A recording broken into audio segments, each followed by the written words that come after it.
Okay. Hi guys. All right. Hi, my name is Brad, and I'm going to explain to you the benefits of building your own computer. Let's see. Computers are very expensive nowadays, and if you build your own computer, you can save yourself a lot of money. I guess some of the advantages of building your own PC would be, of course, saving money, knowing all your computer components, and if something goes wrong with your computer, you can, most likely you'll be able to repair it or replace the part.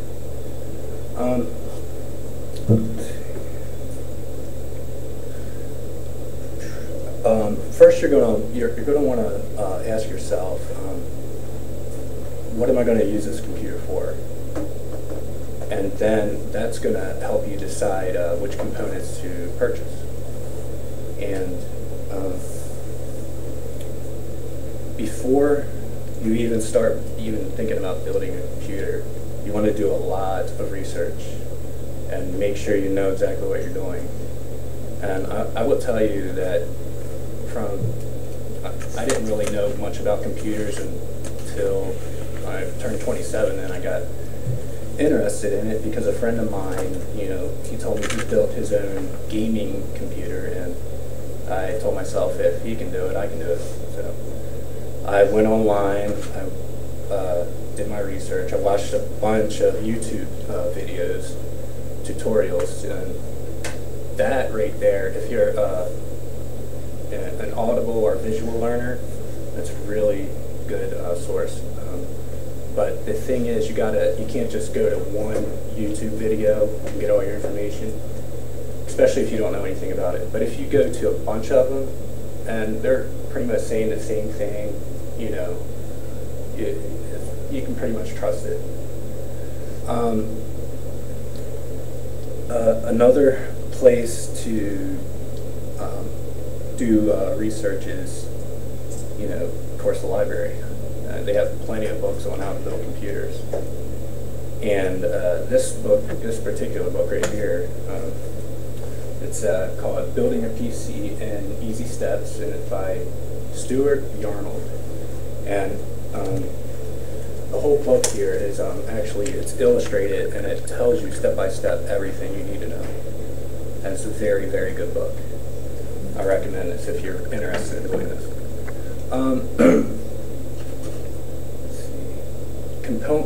The basic computer components that you're going to be concerned with is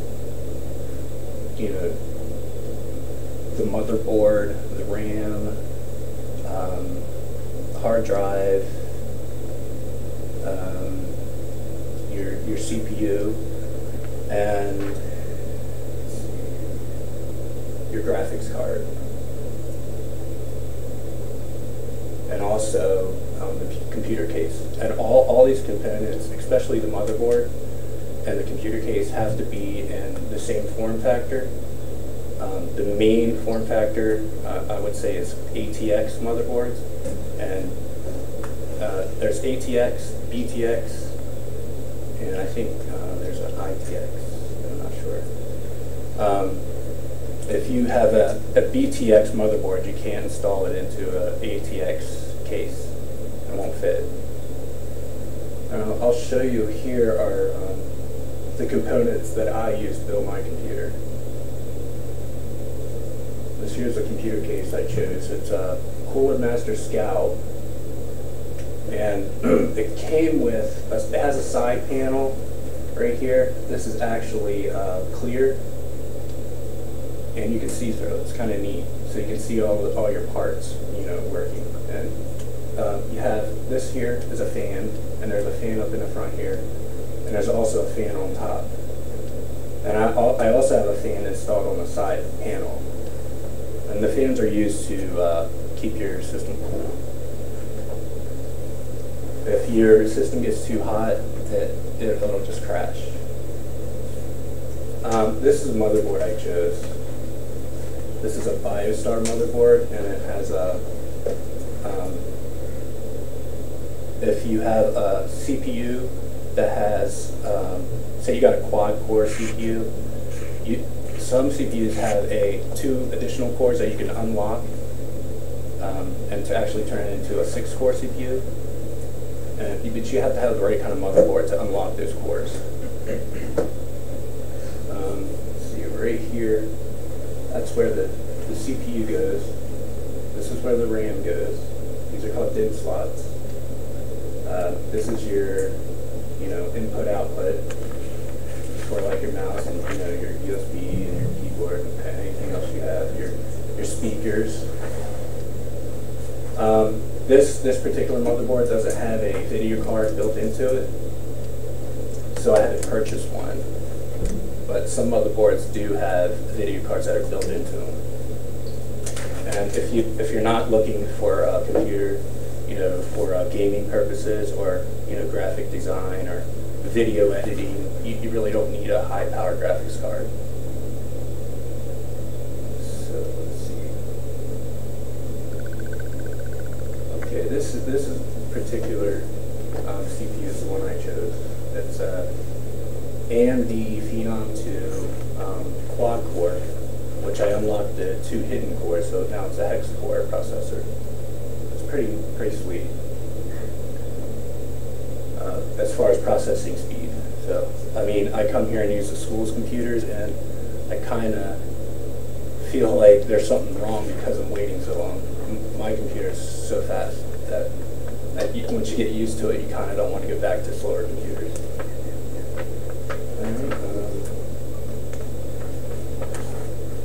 Alright, this here is RAM.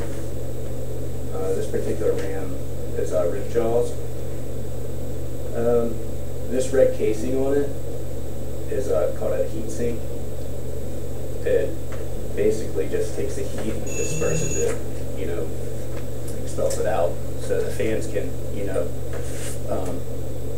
exhaust fans can take the heat out and keep the system cool. And RAM stands for Random Access Memory. And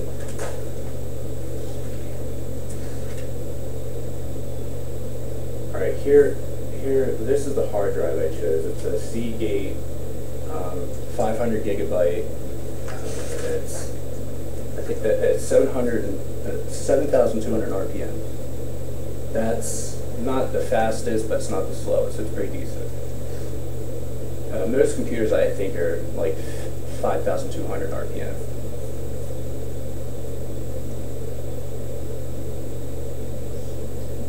This here is a graphics card, or GPU, graphics processing unit.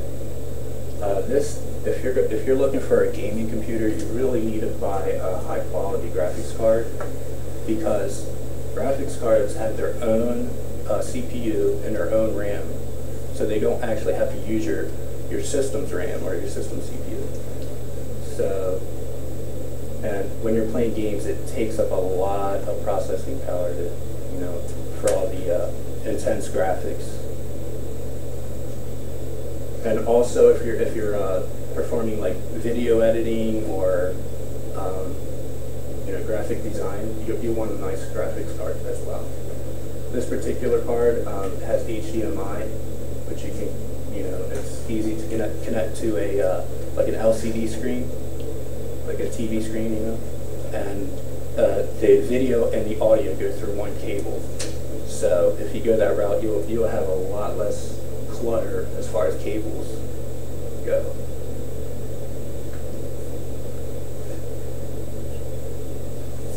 This here is a power supply. This is a modular power supply, and the reason it's a modular is because, I don't know if you can see this, but there's like little spots here. You can just take out whatever cords you don't need. Like most power supplies come with all the cords, and you can't take off what you need. But modular power supplies, you can just use what you need and take off the rest, so it looks nice and neat and tidy in the case.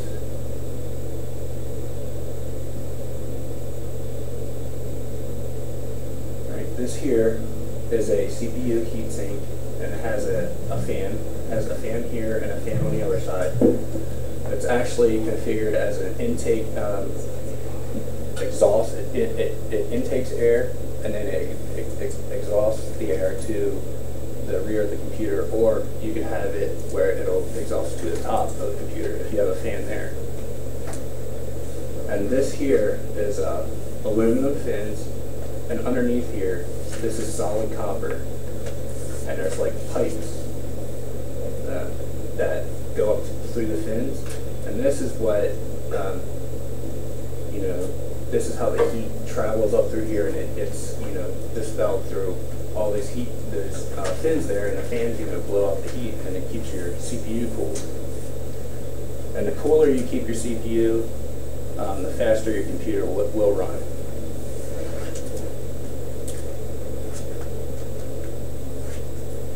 Okay, this here is an optical disk drive. It's a DVD-R, RW, and you need this if you're just to install, you know, your operating system. I mean, you at least need to have a CD-ROM drive, but I recommend at least getting a DVD-R drive. I actually bought this drive I have, and I also have a Blu-ray burner drive.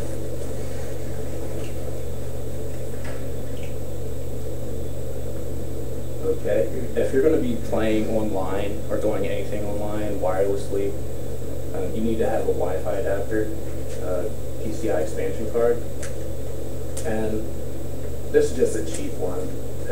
They have card. The range for this card is about mid-range. Like, you want to be able to pick up like your neighbor's internet with this card.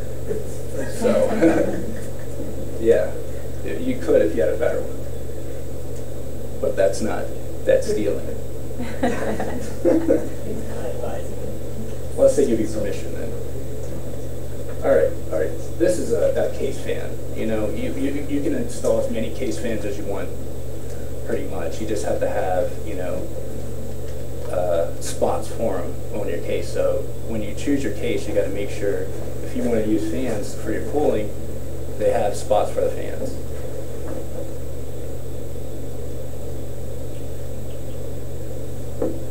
Okay, this here is a USB expansion all-in-one card reader, and basically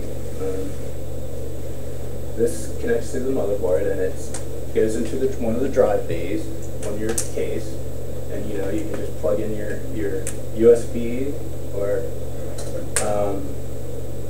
SD cards, any kind of. Really, this is an all-in-one card reader, so I think it's like 32 different kinds of cards that this can read.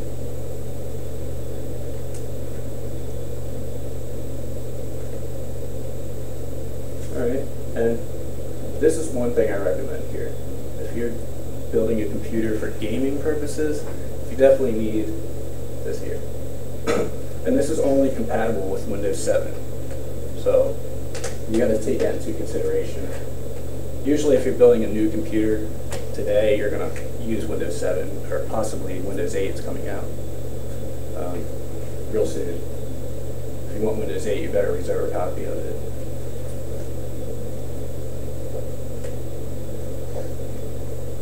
Okay, this is just basically showing you where all the parts go as far as the motherboard is concerned, like the CPU. This is the spot for the CPU, and then this is a heatsink, and that sits on top of the CPU, and that's what keeps it cool. This is RAM, the memory, and it goes into the DIMM slots here. And this here's the power supply. This isn't a modular power supply. This is the one where you can't take off the cables that you don't need. This here is the DVD burner that goes right here, and this is actually an older motherboard style. This is it's IDE cables that you would have to use. It's like a ribbing cable. Newer motherboards, they use SATA cables, so they're a lot more faster, and they're also a lot more neater looking inside the case. Okay, here's the hard drive, and it goes right here. And also, this is an IDE hard drive. Newer hard drives are SATA and they're much better, faster. This here is a basic graphics card. You know, if your motherboard does not have a graphics card and you just need a simple graphics card, one of these little tiny, you know, cards like this card probably costs about $25. The one I put in my computer was about $250. Okay, and of course this whole part here is the motherboard, and that's where all these components fit to. And so basically, if you want to build a computer, you need to do a lot of research. Okay, don't just go and buy all the parts and then think that you can do it, because you can really lose a lot of money that way. But if you do your research and you feel comfortable doing it, you know, go for it, because you can save a lot of money, I think. I would say on average you can save about $500 to $800 at least, you know. And plus, if you just need a basic computer, you can probably build a computer for about $150, you know, just like something that's not going to play video games, but you'll be able to do schoolwork and stuff on it. But yeah, and another benefit of building your computer is, you know, you can say, hey, I built this, you know, this is something I created, so, you know, and that's about it. All right.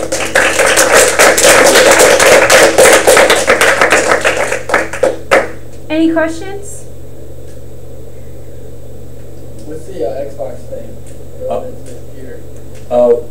The Xbox thing is this here, or this? This is a wireless receiver.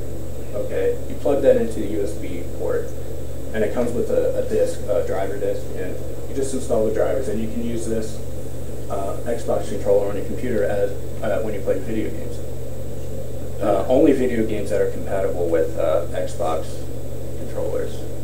You can program any controller that you want, you know, but most games are pre-programmed to play with this controller nowadays. Because for one thing, it's Microsoft, and you know, when I think of Microsoft, I think of computers like Bill Gates, you know, computer stuff too. So does that answer your question? Yep.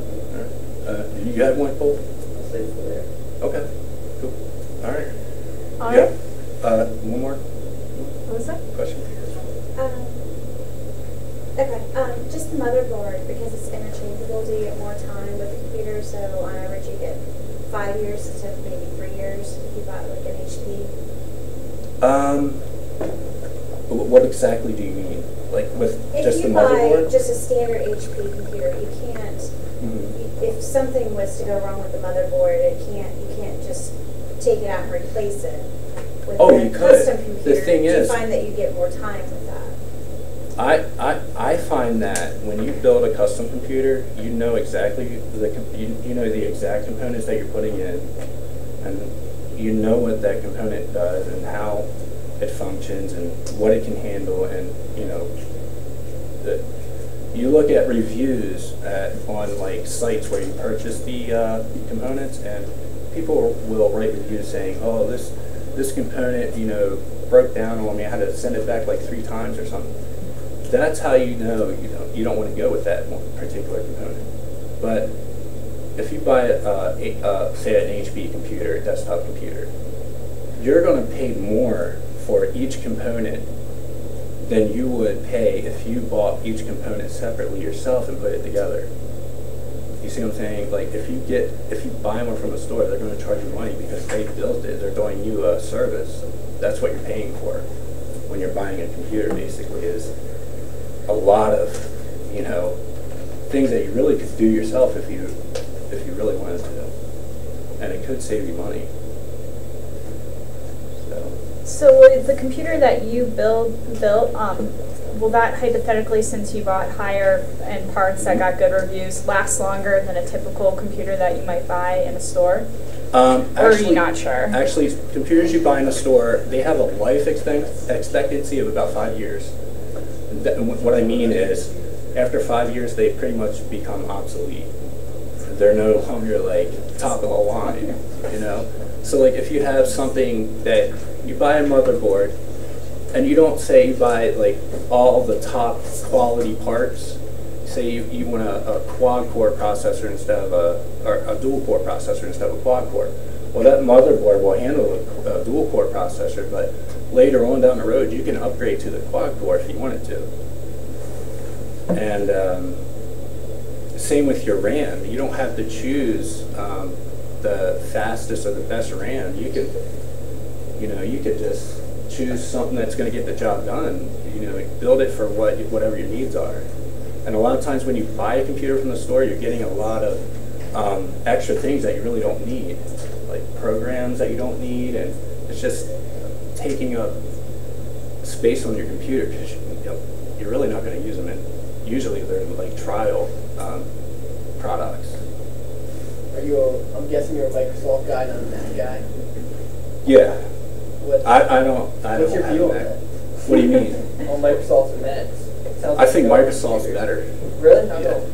Well, you can do a lot more with Microsoft. Mac computers, they're prefabricated. You can't build a custom Mac computer. Yeah. You know what I mean? There's I no know gaming. Mac is going to come out with their own line of computer parts that you can buy, but they're still going to be from them, Yeah. from Apple. It's not like you can go on the market from a third party and buy like, motherboard or a CPU. There's not really any gaming for Macs either, right? I think They I are? think you can, Okay. yeah. But you'd really if you want to, you can't build a gaming Mac computer. You can't. It's just. I'm sure you will be able to in the future, but It's changing. yeah. But if you're into building custom computers, go with. I'm actually I go with AMD parts because they're not bad. It's just that they're Intel's competitor. Intel's more like a brand name, and AMD is like the generic. But AMD is just as good as Intel. All right. Any other questions? Good job.